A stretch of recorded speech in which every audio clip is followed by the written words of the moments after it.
उम्मीद है कि आप खैरियत से होंगे। आज हमारे साथ मौजूद हैं शेख अवैस साहब जो हार्टिकल्चरिस्ट हैं। आज हम इनसे कुछ ऐसे सवाल पूछते हैं कि जो एक आम आदमी के लिए हैं या आम आदमी इसको समझना चाहता है। जैसा कि आजकल सीज़न है पतझड़ का, जिसमें दरख्तों के लीव्स गिरते हैं और साथ ही कुछ फूल वगैरह भी हैं। तो आप हमें ये बताएं कि इस पतझड़ मौसम में कौन से ऐसे पौधे हैं जो अपने पत्ते गिराते हैं या फूल देते हैं, इसके बारे में थोड़ा सा आम आदमी को गाइड किया। आपने सवाल जो पूछा है बहुत अच्छा सवाल पूछा है। और आजकल जो लोगों के ज़हन में इस तरह के सवाल बहुत सारे आते हैं। एक्चुअली हम हार्टिकल्चरिस्ट हैं और हम समझते हैं कि शायद सारों को हर चीज़ का पता होता होगा, लेकिन जब नहीं, उसकी वजह जब हमसे कोई पूछता है सवाल तो हम उससे समझते हैं ये पता नहीं क्या इसने मासूमाना सा सवाल कर लिया है कि भाई फ़लाँ दरख्त को हम काट लें, ना काटें, काटें तो कैसे काटें और कहाँ से काटें, और पता नहीं अगर काटेंगे तो दोबारा निकलेगा कि नहीं निकलेगा। मतलब बहुत सारे सवाल होते हैं इनके ज़हन में, लोगों के ज़हन में बहुत सारे सवाल होते हैं। जब वो पूछते हैं तो फिर हमें ऐसा लगता है कि यार पता नहीं इनको पता ही कुछ नहीं है किसी चीज़ का। लेकिन वो चूँकि आम आदमी है, ना उसने पढ़ा है ना उसका तजर्बा है, तो उसको क्या पता होगा। तो मैं आपको इसका बताता हूँ। पहले तो ये बताता हूँ कि जो दरख्त होते हैं वो दो किस्म के होते हैं, या बहुत सारे पौधे दरख्त जो है उनमें एक होते हैं जिनको हम एवरग्रीन कहते हैं, और एक होते हैं जो डिसीडुअस, मतलब आम लैंग्वेज में अगर कहें तो जो एक होते हैं जो पत्ते नहीं गिराते और एक होते हैं जो पत्ते गिरा देते हैं। अब मतलब जो पत्ते आप उनको सदाबहार कह सकते हैं। हाँ सदाबहार आम अल्फाज में सदाबहार सदाबहार होते हैं। बिल्कुल। अब होता यह है कि जो सदाबहार होते हैं उनकी कटिंग को हम साल के किसी भी टाइम पे कर सकते हैं। अब वो क्यों करनी होती है कटिंग, उसमें बहुत सारी चीज़ें होती हैं। मसलन आपने उसको शेप अप करना है, मतलब वो शेप ख़राब हो रही है, आपने उसको राउंड शेप में करना चाहते हैं किसी, मतलब आपने टोपेरियाँ वगैरह देखी होंगी जो कोन शेप की होती हैं, स्पायरल शेप की होती हैं, मतलब स्प्रिंग जो बना होता है या कोन बनी होती है, वो तो आप सारा साल उनकी कटिंग करते रहते हैं। जब जैसे ही वो बढ़ती है अपनी शेप से आउट होती है आप उसको कटिंग कर देते हैं। इसके अलावा जो दरख्त हैं, दरख्त की कटिंग मतलब आप जब आपको ज़रूरत पेश आए, फॉर एग्ज़ाम्पल आपने कोई दरख्त रोड पे लगाया हुआ है, वो तारों के अंदर जा रहा है, उनको काटने की ज़रूरत पेश आ जाती है, उनको आप काट सकते हैं। इसके अलावा किसी ऐसी जगह पे घर में लगा हुआ है जहाँ पे आपको नीचे थोड़ा साया चाहिए, उसकी शाख तराशी ज़रूरी होती है। इसी तरह फलदार दरख्त हैं, उनकी शाख तराशी की ज़रूरत होती है। दो चीज़ें हैं, ट्रेनिंग एंड प्रूनिंग। अब एक तो पौधे को ट्रेन भी करने के लिए होता है कि पौधा मतलब इस शेप में जाए, इधर जाए, ऐसे जाए, एक दूसरे के अंदर ना घुसे, बीच बीच में से शाखें काटनी पड़ती हैं, ये चीज़ें होती हैं। अच्छा, उसमें अब आपको मैंने बहुत सारी कंडीशंस बताई काटने की, जो कि एवरग्रीन है, मतलब जो कि सदाबहार है, जो चलते रहते हैं, ग्रीन रहते हैं, पत्ते झाड़ते नहीं हैं। वैसे अगर उनके पत्ते ख़राब हो तो कुछ थोड़े बहुत झाड़ देते हैं। कुछ होते हैं जो सर्दियों में, जैसे आजकल मौसम चल रहा है, सर्दियों के मौसम में वो पत्ते झाड़ के बिल्कुल खाली हो जाते हैं। उनकी लोग ऐसे करते हैं बहुत सारे कि मतलब जैसे दरेक हो गई, चिनार हो गया, ये फूलों वाला एकासिया गलाका हो गया, या इस तरह के बहुत सारे पौधे हैं जो कि पत्ते झाड़ देते हैं। अब होता यह है कि कुछ पत्ते झाड़ने के बाद उसकी कटाई कर दी जाती है, या पत्ते जब झाड़ने शुरू होते हैं तो तभी उसकी कटाई कर दी जाती है, ताकि वो बहुत ज़्यादा गंद ना डालें रोड पे, घरों में या आपके गार्डन में, तो बहुत ज़्यादा गंद वगैरह ना डालें उसमें ना। तो इसलिए उनके वैसे तो कटाई करनी ज़रूरी होती है। कटाई करनी ज़रूरी क्यों होती है कि जब आप उसको काटते हैं तो जब वो इन मतलब महीने बाद या 2 महीने बाद वो जब निकलता है तो फिर वो आपका जो नया दरख्त निकलता है वो बहुत ज़्यादा अच्छा निकलता है।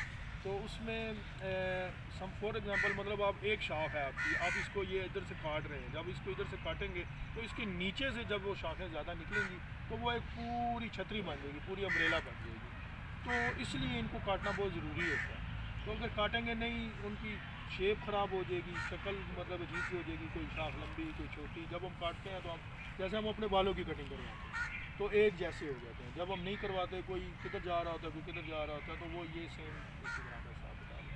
तो कटिंग करनी जो है ना वो पौधों की ज़रूरी है, चाहे वो सदाबहार हो चाहे वो दूसरे हों। हाँ, ये देखना ज़रूरी है कि कौन से पौधों की कौन से मौसम में कटिंग करनी है। मसलन आज आप आज के मौसम में जो आजकल चल रहा है, इस मौसम में आप जो है ना जो पत्ते गिराते हैं उनकी कटिंग कर सकते हैं।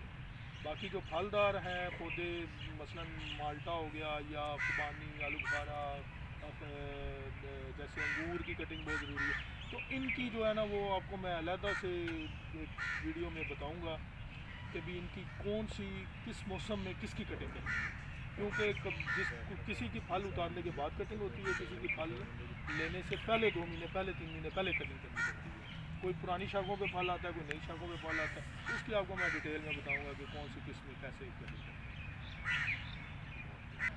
हमारा वैस साहब से अब दूसरा सवाल ये है कि वैस साहब हमें आप ये बताएं कि अभी जो आपने बताया है पतझड़ के बारे में, जिस तरह ये दरख्त पौधे गिराता है, इससे कोई फ़ायदा भी होता है कटिंग से, प्रूनिंग से?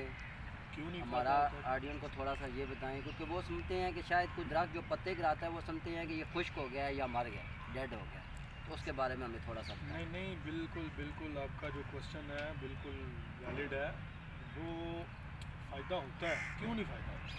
और फ़ायदा क्या क्या होता है वो बताते हैं। अब अक्सर होता है ऐसे कि दरख्तों वगैरह पे कोई बीमारी आ जाती है, कीड़ा मकोड़ा आ जाता है जो कि उसके ऊपर रह रहा होता है, तो जब उसको काटते हैं आप तो वो नीचे आ जाता है, तो वो ख़त्म हो जाता है उधर से, ठीक है, तो उसको छोड़ देता है उस दरख्त को। अच्छा, दूसरा एक तो ये हो गया कि जो पत्तों के ऊपर कोई बीमारी आई हुई है, कीड़ा है या कोई बीमारी है, वो आप जब काटेंगे तो वो नीचे गिर जाएगा, रिमूव हो जाएगा, उसका वो ख़त्म हो जाएगा। दूसरा फ़ायदा ये है कि आपने काट छांट की, मतलब एक दरख्त है वो बहुत ज़्यादा घना हो गया, अब जब वो घना हो गया तो अब वो उसके हर पत्ते पे हर जगह पे उसकी रोशनी नहीं जा रही। जब रोशनी नहीं जा रही हर जगह पे, धूप नहीं पड़ रही हर जगह पे, तो वहाँ पे कीड़ा मकोड़ा बहुत ज़्यादा होगा। तो उसकी मतलब मैं आपको छोटा सा एक मिसाल देता हूँ कि आप घर में जो आप सर्दी आपकी जाएगी तो आप अपने जो बिस्तर है वो संभाल देते हैं पेटी वगैरह में, जैसे हर घर में होती है पेटी में संभाल। अब जब आप निकालते हैं वापस, जब सर्दी आती है आप निकालते हैं, निकालने के बाद आप उसको पहले धूप लगवाते हैं। क्यों लगवाते हैं?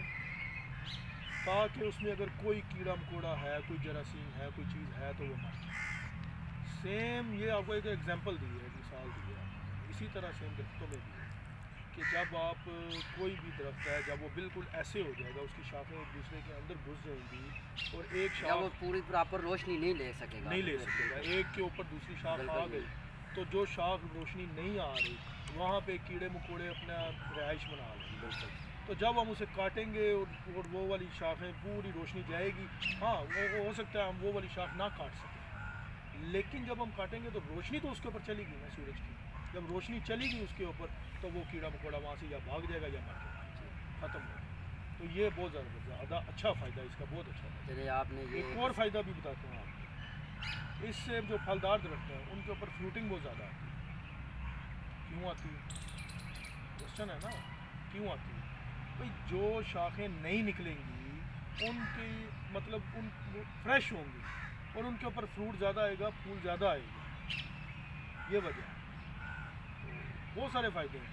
अब मेरे जहन में ये 2-3 आए, अगर आपके जहन में कोई और है तो वो भी पूछिए। तो वैसा आप हमें ये बताएं, अभी जो आपने आम आवाम को ये बात बताई है कि जो जारी बात है कीड़े लगते हैं, माजगाह बन जाती है, उनकी रिहाइश इख्तियार करते हैं, तो बाज़ ऐसे भी दरख्त होते हैं कि जिनको सही बीमारी लगी होती है, उनके लीव्स को, उनके तनों को, कीड़ों मकोड़ों को, जब उनकी काट छांट हो जाती है फिर उसका जो वेस्ट होता है वो उसको किस तरह ज़ाया करना चाहिए कि आया दूसरी बीमारी वो जो बीमारी है दूसरे दरख्त को या दूसरे प्लांट को, साथ वाले को अफेक्ट ना करे?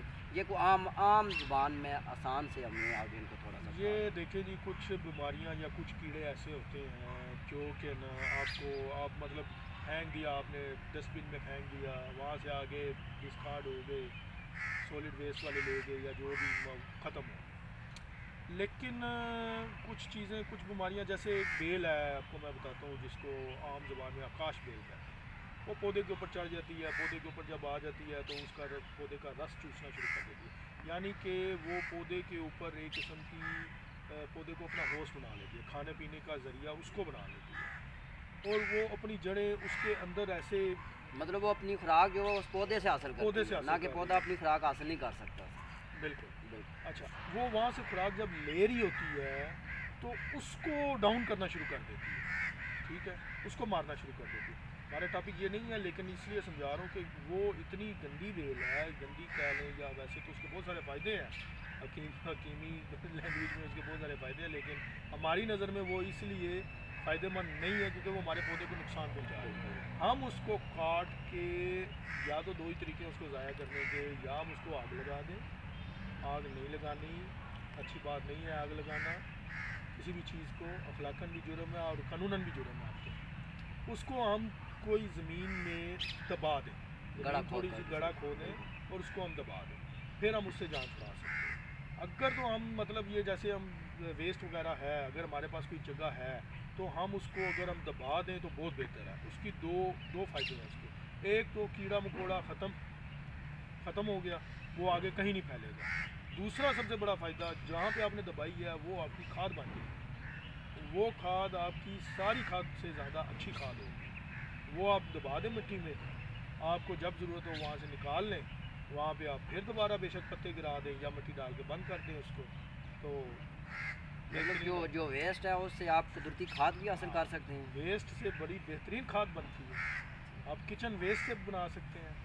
जो आपका किचन वेस्ट है उसमें जितने भी छिलके हैं, उसमें मतलब अगर आपके घर में गार्डन है, घास लगा हुआ है तो उसकी कटाई करते हैं तो उसकी खाद बन जाएगी। पत्तों की कटाई करते हैं तो उसकी खाद बन जाएगी। अगर आप कुछ खाते हैं, सब्ज़ी लाते हैं घर में, सब्ज़ी मतलब छीलते हैं, उसका जो वेस्ट आप ज़ाया करते हैं सब्ज़ी का, जो फल है, फल के ऊपर से आप जो उसका छिलके उतारते हैं, वो आपके फ़ायदेमंद चीज़ें हैं सारी। आपने अगर बनाना है तो उसकी भी एक जो है ना, एक अलहदा से आपको पूरे का पूरा ऑडियंस को बताएंगे, पूरा उसके ऊपर लेक्चर देंगे कि ये जो खाद है ये कैसे बनाई जाती है, कैसे इसको प्रोसेस करना है, इसमें क्या डालना है, इसके लिए आसान तरीका क्या है। वैसे तो आजकल बहुत सारी मशीनें, जैसे वाशिंग मशीन होती है, इस तरह की मशीनें आई हुई हैं, तो उसमें आप किचन वेस्ट वगैरह डालते रहे, नीचे से वो आपकी खाद बन के निकलती रहेगी। लेकिन वो थोड़ा सा कॉस्टली है। अगर आप उसको देसी तरीके से बनाना चाहेंगे तो वो भी आपको समझाएंगे। वो बाल्टी लेके, बाल्टी में भी आप मतलब बना सकते हैं, डाल सकते हैं सारा कुछ, तो स्मेल ना आए। मतलब वो ये भी एक बहुत बड़ा क्वेश्चन है कि अगर आप उसको रखेंगे तो उसमें से स्मेल आएगी, कीड़े मकोड़े पैदा हो जाएंगे घर में, वो आपके लिए तंग करेंगे आपको। ये चीज़ें सारी उसमें कवर अप करेंगे। तो लेकिन इसमें है ये कि आप इसे अभी सवाल का जवाब ये है कि इससे आप बड़ी बेहतरीन खाद बना सकते हैं जो कि ऑर्गेनिक होगी। अब एक ये अलग चैप्टर आ जाएगा ऑर्गेनिक और इनऑर्गेनिक वाला। ऑर्गेनिक ये मसनूई और कुदरती खाद कौन सी होती है? ये आम अल्फाज में ये हो गया कि मसनूई और कुदरती खाद। अब जो मसनूई है, जो हम पूरी दुनिया में मसनूई खाद से तैयार करदे चीज़ें और कुदरती खाद से तैयार करदे चीज़ों में रेट में बहुत फ़र्क है। हालांकि अब होता क्या है, उसमें हम वो दवाइयाँ लगाते हैं, मुख्तलिफ़ चीज़ें लगाते हैं। अब किचन गार्डनिंग जो आम हो रही है, वो क्यों आम हो रही है? किचन गार्डनिंग इसीलिए आम हो रही है कि हम जो घर में चीज़ें उगाएँ उनमें हम जो कुदरती चीज़ें हैं वो इस्तेमाल करें। अब कुदरती ये खाद भी कुदरती खाद में आ जाती है, मसनूई में नहीं आती। मसनूई में यूरिया, DAP, NPK, ये वो चीज़ें जो ये चीज़ें सारी आ जाती हैं। तो इसके ऊपर भी इंशाल्लाह डिटेलन आपको बहुत बहुत शुक्रिया वैस साहब, आपने हमें टाइम दिया और आपने हमारे सवालों के जवाब दिए। उम्मीद है कि हमारे ऑडियंस को भी ये सवाल पसंद आए होंगे और फिर मिलेंगे इंशाल्लाह अगले टॉपिक के साथ अवैस अच्छे के साथ।